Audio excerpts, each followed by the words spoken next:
They locked me up the other day. I was like, you know, man, I was like, yeah. But at the same time, I showed Mr. Davis respect since the day I got there. He looked out for me. Then, you know, I can understand if you come in on your off day.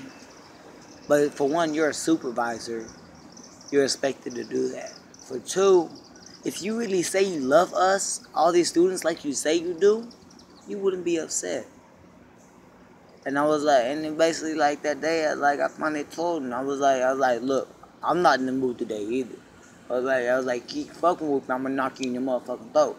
I don't care if you a staff or who. And I told him just like I told you. I was like, Mr. Davis, like I tell everybody, I got respect for you, but as soon as you disrespect me, I don't want no, I have no regrets of how I'm gonna do you. I don't want to talk to you no more. Yeah. And then he got mad at that. Then I tried to go out there and I tried to calm Jordan down. And then when I walked out, he tried to grab my hand. I told him, don't touch me. Then, you know, like I said, I was like, you touch me again, you're going to regret it. Then he tried to restrain me for no reason at all. He had no reason to restrain me. So I did what I did. I say people don't understand that. And see, like someone, my mom posted that stuff on Facebook. What happened?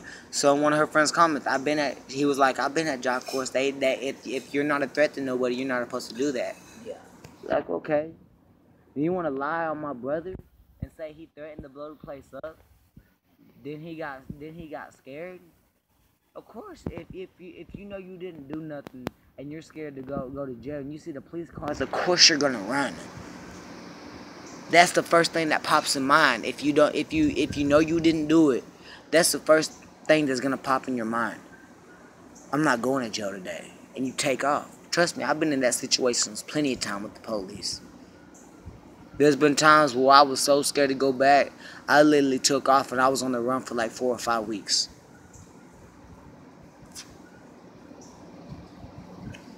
It's just, I mean, it's the first thing that come to mind. And I look at Jordan now. He's still in there for trying to help me and for making a little mistake. And that's fucked up. But like I told him when I was left, and I'll tell you like this.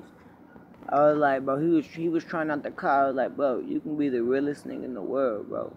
But when you know feelings, bro, you gonna cry. Don't let it stop you. You and a room with a bunch of other jailmates. If they hate on you for crying, they hate on you for crying. I was like, he's like, I don't want to do no time in this shit, bro. I was like, bro, I didn't want to get mad at him, but I was like, bro, stop being a bitch, bro. I said I was 14 and I did 4 years in juvenile lockdown. I was like, it may not have been jail, but it's basically the same thing. People say, oh, you ain't done time in jail. Shit, nowadays, certain juvenile detentions are just like jail. And I basically told him, I was like, bro, I did 4 years, bro. The most you're gonna do is not even a year. If you do a year, that's all they're most likely gonna give you. Yeah. I was like, bro, sitting here, get your time over with. I was like, as soon as you get out, bro, you got a place to live, bro. I was like, you know, my house is always open to you. But see, what he's looking at your mom. Yeah, looking at his mom, looking at his son. Yeah. I mean, but look at me. I mean, He's not really I'm trying to. I got kicked out of job course, but right now you see me and my mom ain't fighting no more. When she told me to do the dishes, I get up and do the dishes. I'm in fucking pain today from that shit. I'm still getting up off my ass. I'm doing the dishes. I'm helping her clean up the house because I know that's need her. I'm willing to stop drinking, stop smoking weed, stop all that. I'm putting that around, behind for them, plus my girl, because I actually got a girl that I actually care about now. Yeah. And if we're gonna get married or something, she got an 8-year-old son. If I get together, I'm gonna have to take care of him too. I mean, I finally got it into my mind. It took a long time for me to get this shit, but I finally thought yesterday. I was like, fuck the streets. I grew up in the streets. I was raised in the streets. I was raised in the ghetto where the real shit happened. But it's like people are right when they say they don't matter. It don't matter where you live. It matters about how you come out of where you came from. You're right. See, you got more knowledge Than most up people out here, there. you know, than I've seen a grown person have. Mhm. You should be. Look at you my should be mom. thankful. My mama was barely ever there for me. Yeah. But when it was time for me to get out, and I had no place to go, she stepped up her game. She did just what I did last night. I want to step up and I want to be there for my kids one more time. I told my mom, I said, I'll give you one last chance. We fight a lot. Same time, I cussed my mama out. I tell you right now, I feel bad about it too. I called my mama every name in the book. Whores, bitches, you fucking slut. I called her everything in the book. But at the end of the day, I go back, I hope my mama give a kiss on the cheek, and I say, I love you, Mom. I like, don't you ever forget that. That's sweet. I mean, You know, my son would do that too.